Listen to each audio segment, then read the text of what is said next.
Hello and welcome to my channel. Today I'm going to tell you about the Audi R8 overview review and the features. So let's go. Although it shares the powertrain with the mechanical Lamborghini Huracan, the 2020 R8 is less sharper edged and surprisingly easy to live with day to day. Passengers compartment is a Roche's V10 engine that makes around 602 horsepower depending on the which variant you choose. Literally hauls with the prudent. Acceleration is appropriately wonderful, but the R8's ride and handling favors a more comfortable nature, making it less comfortable for track days but appreciated on road trips. The R8's interior is nearly as striking as its bodywork, with all digital George Play, soft leather seats and the optional quilting stitching as well, and the real carbon fiber trim. Fun fact though, the rear carbon fiber trim in the 2009 looked ugly, but now it looks cool. So now I will tell you about the what's new in 2020. After not being sold for 2019 model year, R8 is back with a sharper exterior design and a revamped lineup consisting of a start coupe and the convertible Spider models. Performance variants of each. All models are powered with a V10 engine mounted behind the passenger compartment and come with both all-wheel drive and a 7-speed dual-clutch automatic transmission in a standard mode, as V10 engine makes around 562 horsepower while the performance model makes around 3602. With a car as flashy as the R8, we'd suggest going to the Spider model. After all, the top-down onlookers will be able to look better after the lucky dog behind the wheel. Choosing between the standard and the performance model is a tougher decision. On the one hand, even 562 HP version of the V10 engine provides incredible acceleration and same billowing wheel as the 602 version.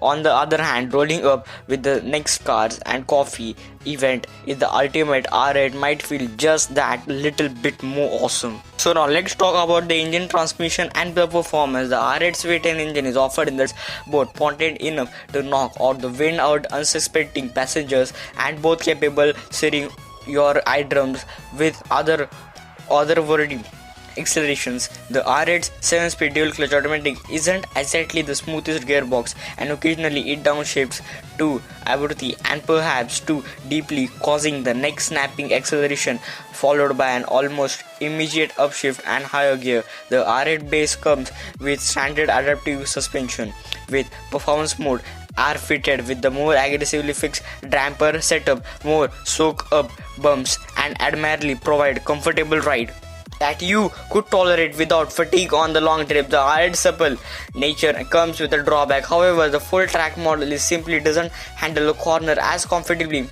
as its rivals, and sometimes it feels more unsettled than you'd expect from a supercar. The standard steering setup is direct and reveals information from the road driver's hand, only a mild filter. Fuel economy and real world MPGs or miles per gallon or kilometers per hour per liter, by the way. The economical choice, it's not, but it does really matter. For the record, all-wheel drive R8 variants, regardless of roof type, horsepower rating, have the same EPA estimates for fuel economy, but they are impressive. In fact, R8's fuel economy is much bad. It's around 4 kilometers per liter or 13 mpg in city and 20 on the highway, and around 6 to 7 in the highway kilometers per liter. It is so low that in fact buyer must pay around 1 lakh rupees gas guzzler tax as a part of sale price. So be it. In interior comfort and the cargo, minimalism never felt luxurious, and relocating the infotainment display that usually resides high center of the dashboard to the instrument cluster provides refreshingly simple layout and less but the beautifully sculpted sport seats and high resolution digital gauges cluster take center stage in the R8's cockpit.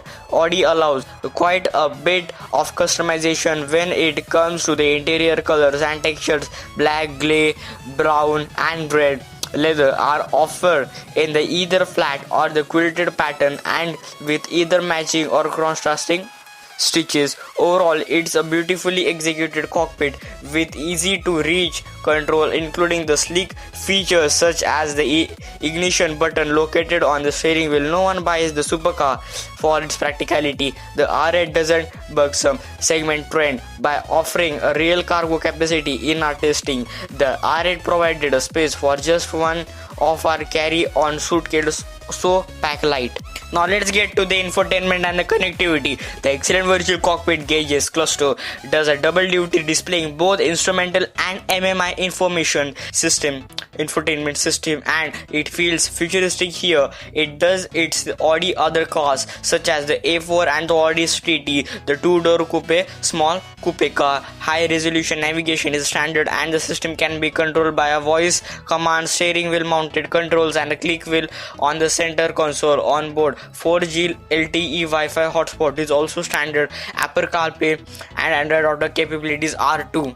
So now let's get to the safety and the driver assistant features. Supercars are really examined by our national safety agencies since they sell in such low volumes. Indeed, the R8 has not been tested here, so its crashworthiness is unknown. Audi offers little bit of way of driver assistance features, but only the R8 Coupe comes equipped with full complement airbags. Key safety features include standard automatic high beam headlamps and the standard front and rear parking sensors. Warranty and the maintenance cover. Audi's warranty covers the R8 matches the exit rivals such as the Acura NSX in the foreign market. The deals include a complimentary scheduled maintenance visit within a first year of ownership. Limited warranty covers 4 years or 50,000 miles. You can convert it into kms.